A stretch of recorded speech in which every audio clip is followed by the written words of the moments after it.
to be continued sa aking pag-picture guys. Ayan, pasensya na talaga kayo. At least dito ko na din naman nasimulan. So dito ko na rin tatapusin ang aking video ito. At ito, to be continued nga. Tayo daw ay wag mag-alala kasi tayo ay may swerting ang darating ngayong buwan na ito.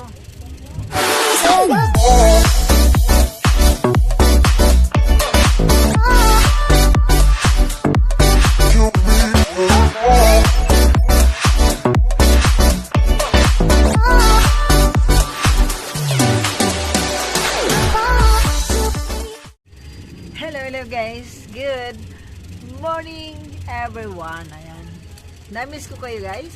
Ayan, siya na hindi ako nakakapag-picture ng ating bilang isang paisiyan guys. Ayan, so to be continue ay ito, nangalap ulit ako ng mga ng mga nagmarites na naman ako guys kahit paano.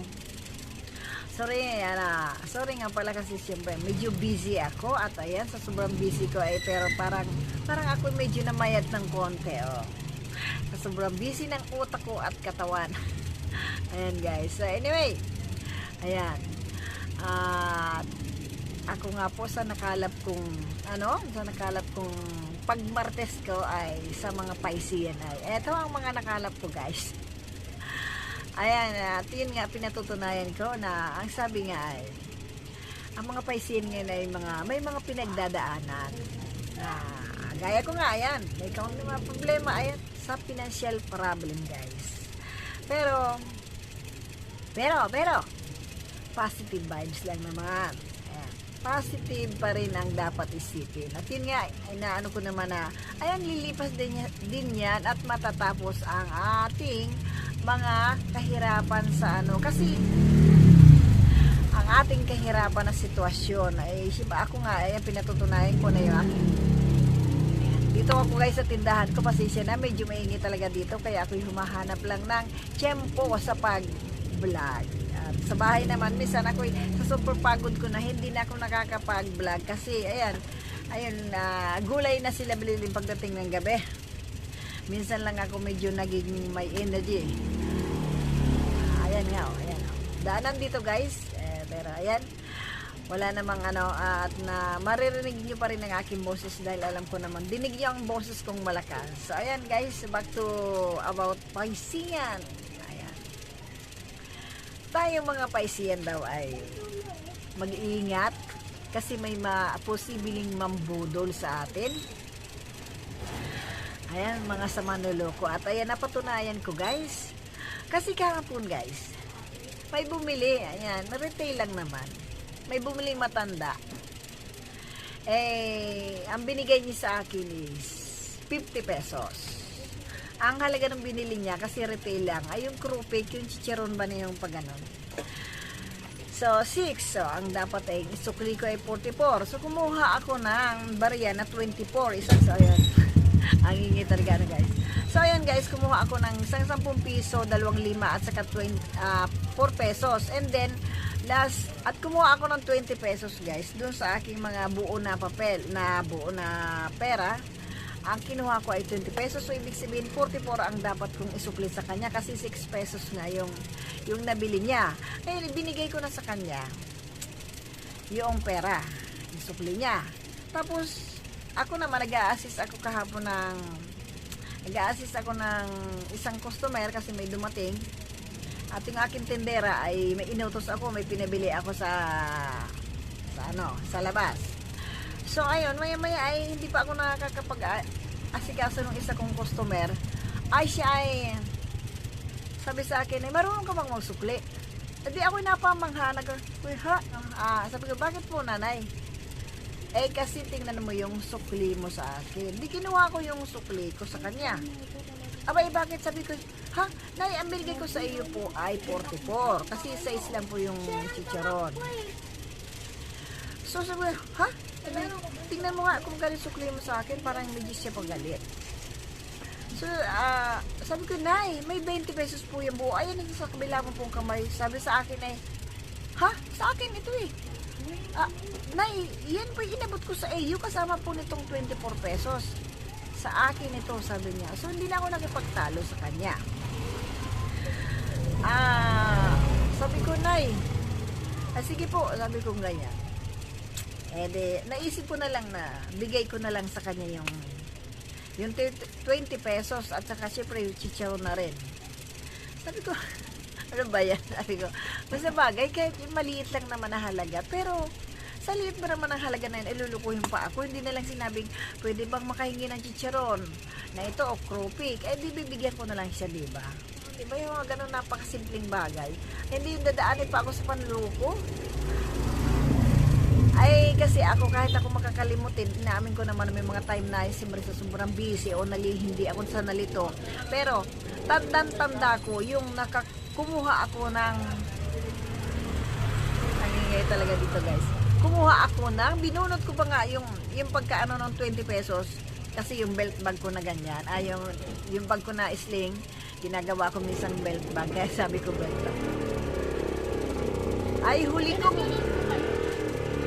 Huli kong binunot, ginanon ko dun sa wallet. Kaya sure ako na talaga meron akong 20 pesos na ibinigay. So, ayan. O diba guys? Grabe talaga ang mga ugali ng ibang yung makaluko lang. Sa halaga bang konti na yun ay lulukuhin pa ba naman ako? Ako naman ay hindi sa madaling kausap Kung sasabihin naman niya, pwede bang makahingi ng isang balot nito? Sige po. Alam ko naman, yung itsura niya kasi yung pero siyang medyo parang wala siya ganon, pero may dala siyang passbook na may nakasingit na mga pera, tapos yung pera na 20 pesos nga kilala ko pa yung 20 pesos na inabot ko pa sa kanya, sabi niya sa kanya daw yun. So ayun, binigay ko na lang binigyan ko na lang ulit siya ng 20 pesos at yung chicharon. Sabi ko, kaya ayan guys, ayan naniwala ako dun sa aking nabasa na bilang isang Pisces o Piscean. Ayan. Kaya minsan talaga naman totoo ang mga na yan. Ang mga nare-read ko. Pero don't worry guys, try daw guys ay magkakaroon ng gift from the divine. Ayan, syempre from above. Ayan, at meron tayong magical moment this month. At syempre, success and happiness. Ano kaya yung happiness na yun, guys? Ayan, pasensya na kayo sa akin. Ito po ay nakalap ko nga lang talaga. Sabi ko naman sa inyo, kumbaga iaakma o patutunayan ko lang na ako po ay adik sa mga pag-reading ng mga ganito na binabala ko pong mag-aral ng ganito ay titingnan ko po kung makakaya kong mag-aral dahil it's take time and bibili pa ako ng mga tarot mga tarot cards in box. And then may nabasa po ako kahapon guys na ang pag-reading daw ng dapat pag isa kang tarot reader ay maraming bawal pala kainin guys. Marami pala guys bawal na kainin. Sabi ko parang hindi ako pwede. And parang hindi ako pwede guys sa mag-aral kasi siyempre kung ano yung bawal ay dapat ay sundin. Parang hindi ko masusunod yun kasi pagkain yun ay hindi ko lang sure kung kaya siguro magmamarites na lang din ako at kahit paano titingnan ko lang din so abangan na lang yun guys. So ito po for continuation of my nakalap ay tayo nga as I've said na tayo ay magkakaroon ng magical moment. Siguro yun yung magkakaroon tayo ng soulmate connection at ito daw ay wealthy at saka ayun nga katulad ng sabi ko na sa previous video ko na magkakaroon tayo ng soulmate connection at ito again lagi nababanggit ang soulmate connection ay ngayon second week ng October ay magkakaroon daw tayo nga ng makikilala at ito daw ay wealthy at saka talagang good person. So, ayun, abangan na lang natin yun guys. At sana, yun ay sa mga single naman guys, syempre. Ako nga ba'y kasama doon? Bahala na. Hindi naman ako maasa. Ganito lang ang pag-asa ko, guys. Ganun lang, guys, ang pag-asa ko. So, ayan. At siyempre, ito daw, ano na ito? Ayon sa nakalap ko, ito ay, kung hindi mo daw ay Taurus, Aries, Libra, or Aquarius. Sino kaya? Hindi naman ako umaasa, guys. Hindi na ako umaasa talaga sa love life. Pero syempre kayo po dyan, kung sino yung makaka-resonate, kung sino ang meron dyan na possible na Aquarius, Libra, Taurus, at Aries. So, ayan.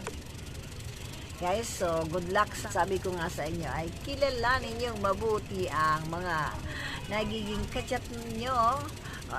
Siyempre, yung mga sa personal, kahit paano siyempre at least kita nyo. O diba? Pero kung personal din lang at ano naman yung halimang kikipagkita at hindi yun din namang ano. So, it's take time. Bigyan nyo ng panahon na makakilala nyo ang isa't isa. Ayan, pasensya na talaga kayo. At least dito ko na din naman nasimulan. So, dito ko na rin tatapusin ang aking video ito. At ito, to be continue nga. Tayo daw ay wag mag-alala kasi tayo ay may swerting ang darating ngayong buwan na ito. Ikasusolve ng ating mga problema. Kaya wag kayong some of you guys, ang ibang mga paisiyan dyan daw ay may kinakaharap na mga issue. Kung ano man yung mga kinakaharap na issue, guys, ay nako, wala yan. Isipin natin na lahat ng mga pinagdadaanan natin ay masusolve natin. At ito nga, may nabasa din ako na isa pa, nadugtong nung mag-ingat, babala na tayo ay mag-ingat sa may mga balak sa atin daw kasi sa sobrang inggit sa atin. Sabi ko, wag naman sana wag naman sana ganun, di ba? Lalo ako, bakit kailangan akong kaingitan? Ako lang naman po ay may tindahan lang naman. Pero ako din naman ay may utang. Grabe, guys. May utang din ako, guys. At yung ibang items ko ay consignment. Kaya wag po kayong maingit sa akin. Siyempre, umawag ko ng pera. Pero ang karamihan po ay hindi sa akin. Kasi benta lang yan eh. May consignment po nga akong mga items. Kaya, wag na wag po kayong maingit. Ang gusto kong hahawakan ko ay pera ko at yun ay inaantay ko. Ako naman hindi nawawala ng pag-asa. At syempre, tiwala ko sa Diyos na ako ay magkakaroon ng pera. At yan tayo magkakaroon ng pera. At syempre, abangan natin. Baka mamaya o bukas ako itataya na sa loto. Tataya ako sa guluto, guys. Ayan, tumayatin kayo kasi meron tayong parang nakadestin sa atin na tayo ay siswertihin na magkaroon nga ng pera na ikauunlad natin, ikasisiya, at kahit tayo may pinagdadaanan ay malalampas sa atin yan. Ayan, be positive lang, guys, at siyempre maging mabuti pa rin sa kapwa, diba?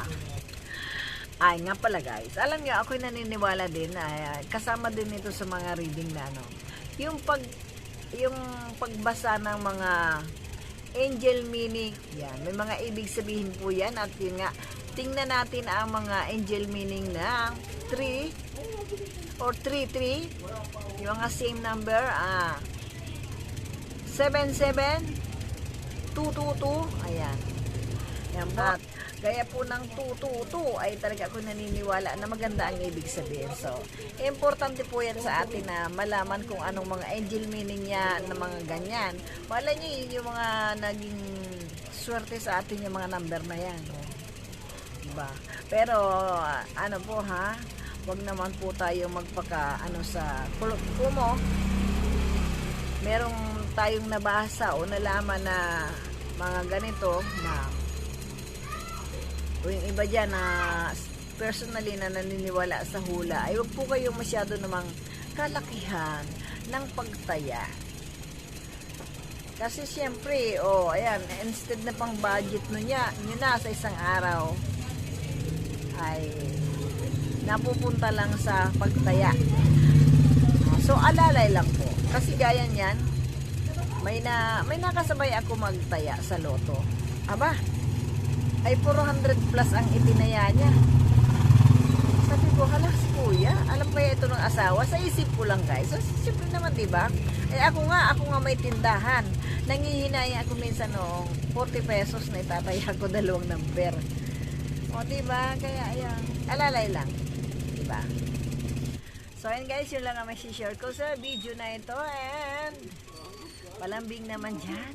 Baka hindi pa kayo nakaka-subscribe sa channel na ito, please subscribe, like, and share. Thank you for watching and God bless everyone.